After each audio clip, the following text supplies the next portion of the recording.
Hi everybody, welcome and thank you for your most gracious support. The week has caught up on me and now it is Saturday. Christmas is just around the corner and I have not even finished my Christmas shopping yet. I'm still at a complete loss as to what to get Dragon Man.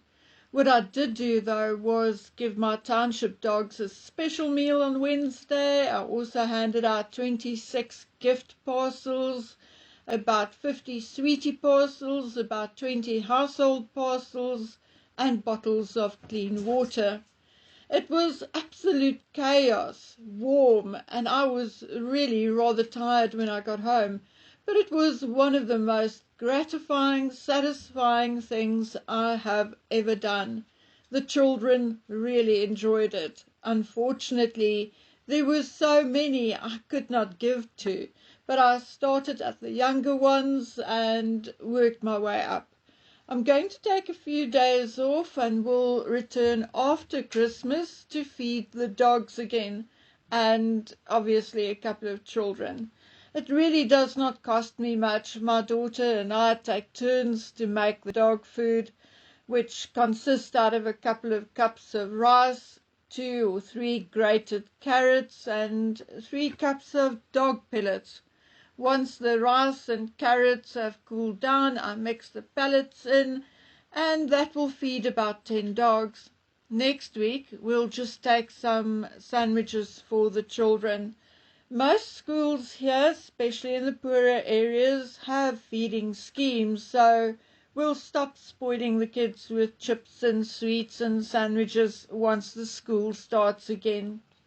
This was just a spur of the moment thing because I could not stand driving past this one particular area and seeing the dogs all looking like skeletons scratching in the rubbish next to the road.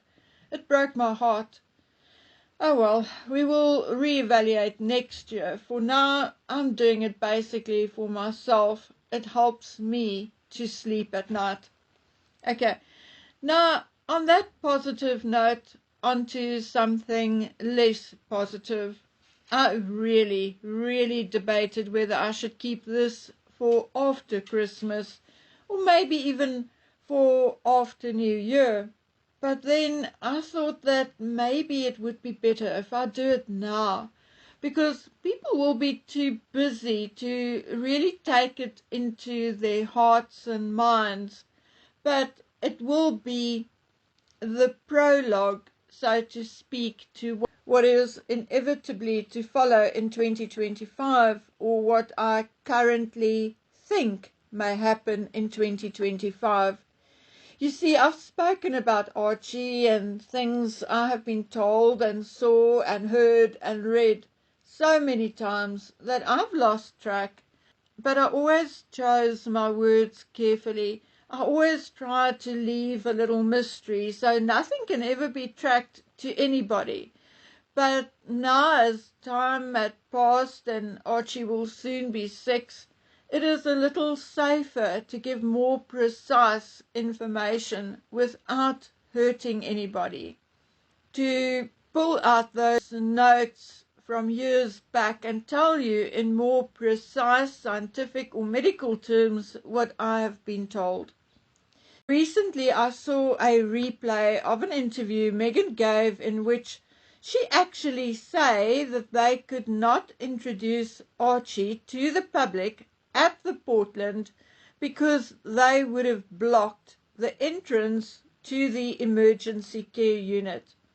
Well, you see, the Portland Hospital does not have an ECU. Plus, we know Andrew and Sarah had both their children there, and they had a bank of photographers. So once again, Megan lied. A body language expert even confirmed that she lied when she told the story.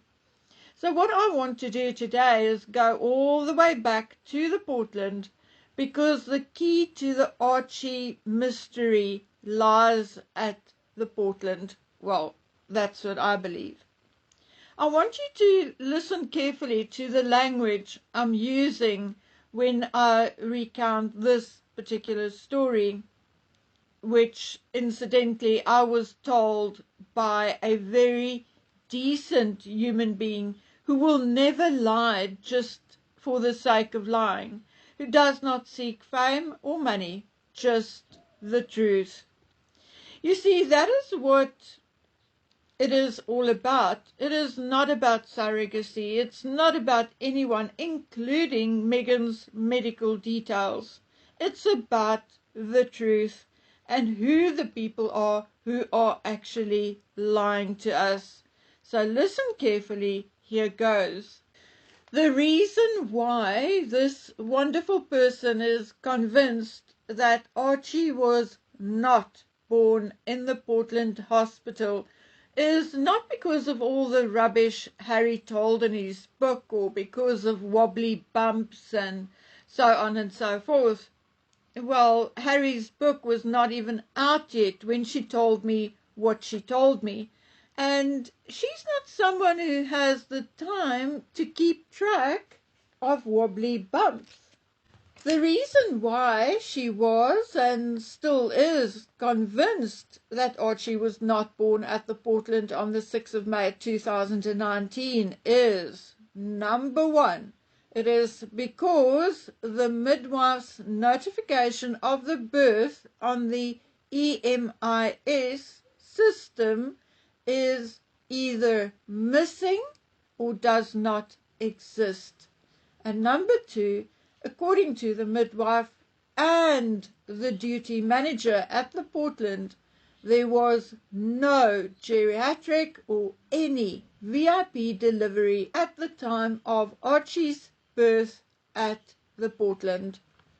So imagine you had anything to do with the Portland, either as a healthcare worker, a doctor, an admin assistant, cook, or bottle washer, and you were on duty, or not, when Archie was supposedly born, and you hear or read that he was born at the Portland, yet there is no sight or sound or any evidence of him being born there. Imagine your confusion. Is it any wonder that people did what they could to solve the mystery? Can we blame them? Surely not. And so it was until one of these curious people found a trace. And this is what I was told about the suspected surrogate. Again, listen to the language. The suspected surrogate is a UK passport holder. She underwent fertility treatment in another European country. She re-entered the United Kingdom mid-March 2018.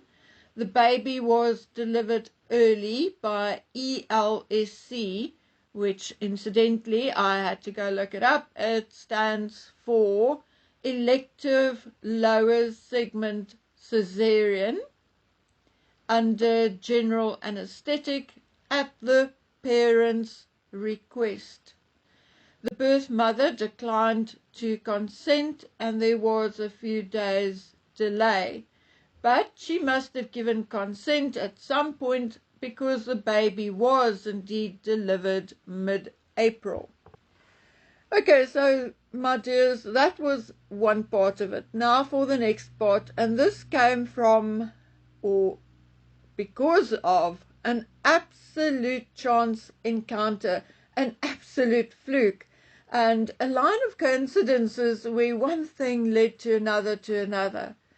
Now, I made a video a long time ago. I cannot even remember what it was about or exactly when it was. I think it was in the first half of 2021.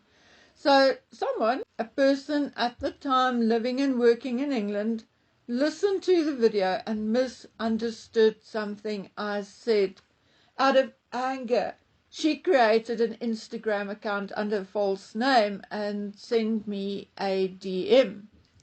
Usually I would read something like that, I would ignore it and delete it, but for some reason I did not dismiss this particular message. but replied and corrected her assumption. She went back to the video and realized her mistake. She came back to me via DM.